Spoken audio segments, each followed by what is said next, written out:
Hello and welcome to this Starting Up special. I have with me one of the icons of the startup world, Sabeer Bhatia. Sabeer, it's an honor to have you on the show. Thank you very much for joining us. Thank you.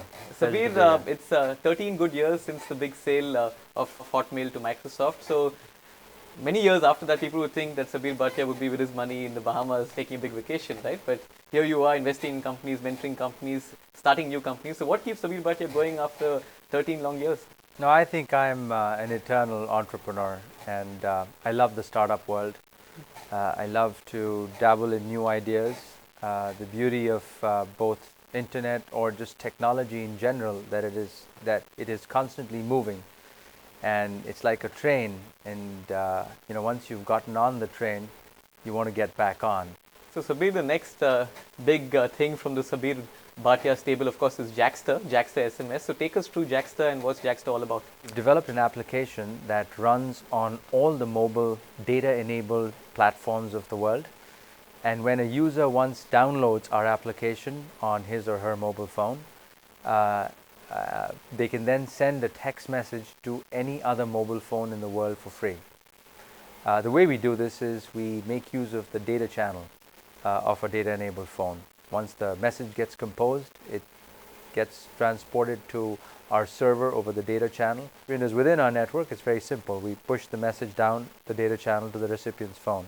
If not, we just push it over the regular SMS channel. We incur a small cost in doing this, but with every out-of-network text message, we also include a tagline that says that this was sent by Jackster SMS for free. Click here to download your own app. Perfect. Sabeer, you mentioned the viral marketing strategy using the Jackster line. It's the same strategy you use while building Hotmail in many ways. Absolutely, you got it. It's the same strategy you use similar. in subsebolo.com as well, right? So is that a common Sabeer Bhatia thread? No, it's. I think it's a creative way of creating a large user base. As you know, in the online world, it costs a lot of money to acquire new subscribers. Then, of course, you've got to make the subscribers that you acquire valuable as well. Right. The cost of acquisition, if you can squish that down to a few pennies, and we typically know with the sale of the companies like Skype and the valuations of companies like Twitter and Facebook, typically an online regular subscriber is valued at roughly $50 a subscriber. Right.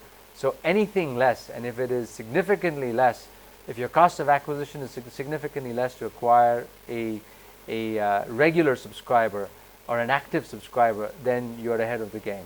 Sabeer, I know you've been asked about the Hotmail story too many times and you've spoken about it multiple times. So this time we thought we'd put a small twist on it.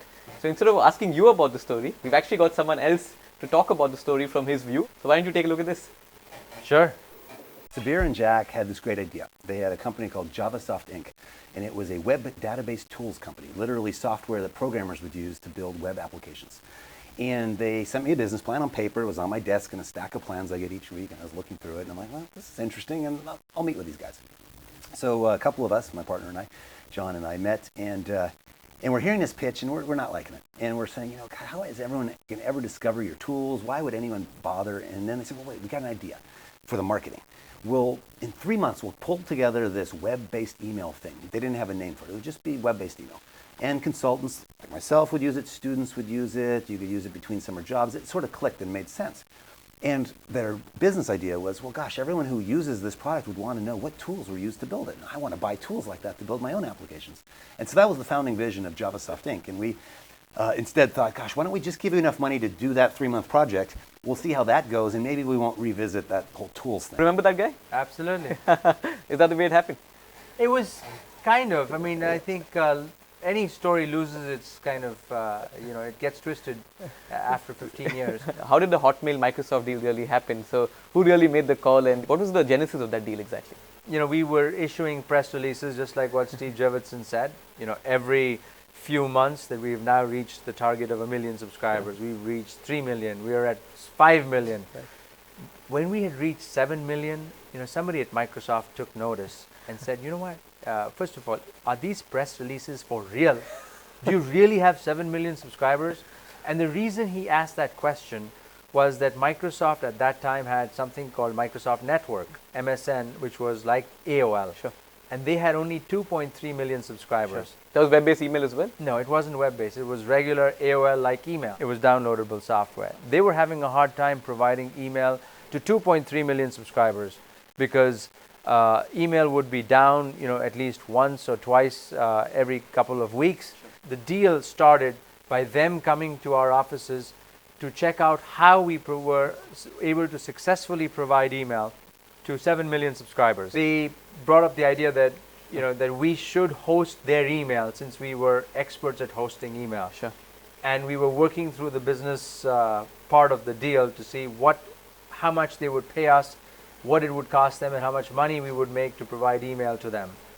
And during the course of those negotiations, they said that they wanted to invest in our company as well, because if they were to have a critical component, which is email, be outsourced to us, they wanted to make sure that they had adequate control over our company, and so that no other company could take us over. You were playing on the same team. So we were playing on the same team. Right. And when they look at the business plan, and it became really complex. Sure. Because we wanted to be more than just an email provider in those days. And that's when the idea of an acquisition first came. And there were no revenues at that point?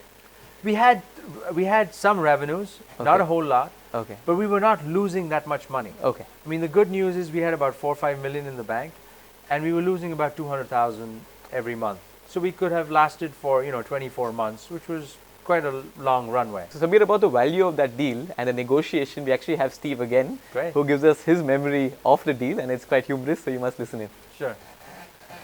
Well, it started with Microsoft wanting to do a business deal. They spent about 3 months getting to know the company in the sort of with the rubric or the idea that they would do a partnership. Looking into it and doing their work, they realized even if we built our own, we would never catch up given their exponential pace of growth.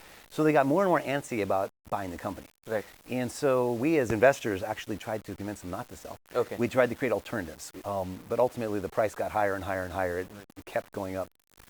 At one point, Sabeer's mom was chastising him, saying, "You call that man Mr. Bill Gates back right now and you take his money. What are you thinking? Do you know how much that is in rupees?" What was the pressure like really back then when the price was actually going higher and higher and higher? I think the most amount of pressure came from my colleagues, because at one point in time, the good thing is Draper Fisher Jurvetson, or Draper Fisher in those days, did support us. They were the only ones who said, it's your decision. You don't need to sell. In fact, we think you should keep the company.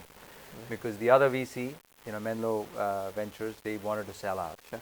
And not just them. Big exit for them. Yeah, big exit for everyone. Right. But the employees of Hotmail, they were the ones who really wanted to sell, because they were each calculating how much money they would make from the deal.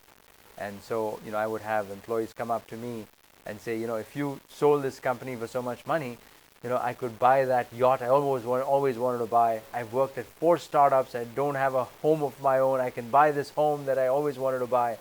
And so then I had to tell them, listen, you do your job, let me do mine. So what was that tipping point moment when you said, hey, or maybe a voice in your head would say that, hey, we need an exit and let's go ahead and sell? Because I think the price was approximately about $400 million back then, right? What had happened was we were asking for 450. Sure. And Microsoft had kind of said that the maximum they would go was 350.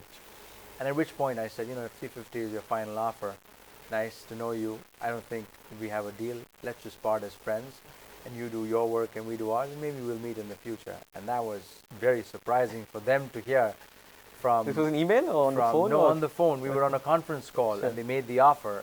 And I, without even consulting my partner or any of my colleagues, just outright declined and turned down the offer.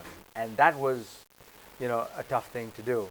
And that was the one that, caused all my employees to turn against me in some sense. For a week, I thought I'd made a big mistake. Turning down $350 million when your total bank balance is less than $5,000, is either stupidity or insane guts. Luckily, a week later, Microsoft did call back and said, we cannot go all the way as high as 450, but how about if we meet halfway? I'm like, yeah, I think it's a great idea. Let's just do it. And so we sealed the deal, in a subsequent phone call.